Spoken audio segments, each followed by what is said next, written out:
Presiden Prabowo Subianto akhirnya angkat bicara soal kasus keracunan dalam program makan bergizi gratis atau MBG yang ramai diperbincangkan publik.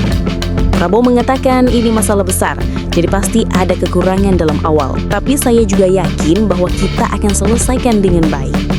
Prabowo baru saja tiba di tanah air usai melakukan lawatan ke 4 negara selama 7 hari. Ia menegaskan program MBG adalah salah satu prioritas pemerintahannya sehingga evaluasi menyeluruh akan segera dilakukan. Seperti diketahui, kasus keracunan MBG mencuat di sejumlah daerah dalam beberapa pekan terakhir.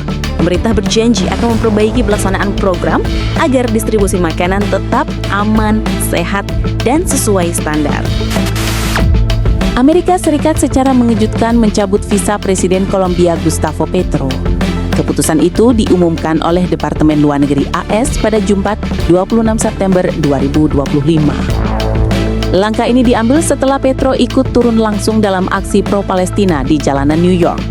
Washington menilai kehadiran Petro sebagai tindakan provokatif yang tidak sejalan dengan kepentingan Amerika Serikat.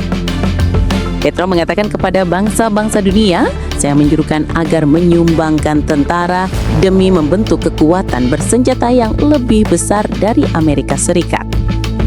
Menurut laporan media Kolombia yang dikutip BBC, Petro sudah berada dalam perjalanan kembali ke Bogota pada Jumat malam waktu setempat setelah meninggalkan New York. Hingga kini belum ada pernyataan resmi dari pemerintah Kolombia terkait pencabutan visa ini. Namun, langkah Washington diperkirakan bakal memicu ketegangan baru dalam hubungan kedua negara. Suasana muktamar ke-10 Partai Persatuan Pembangunan di Ancol, Jakarta, Sabtu 27 September 2025 mendadak memanas. Kericuhan terjadi hingga sejumlah kader terlibat adu mulut dan lempar kursi. Ketegangan bermula ketika pelaksana tugas Ketua Umum PPP Muhammad Mardiono menyampaikan pidato pembukaan pemilihan pemimpin baru partai berlambang Ka'bah tersebut. Mardiono mengatakan dalam pidatonya, kita berharap muktamar ini berjalan tertib, lancar, dan membawa kebaikan bagi partai kita. Namun pidato itu justru disambut teriakan berlawanan dari peserta muktamar. Sebagian berteriak lanjutkan, sementara kubu lain menyerukan perubahan. Kericuhan semakin memanas hingga pembawa acara meminta peserta untuk bersama-sama melantunkan salawat guna meredakan ketegangan.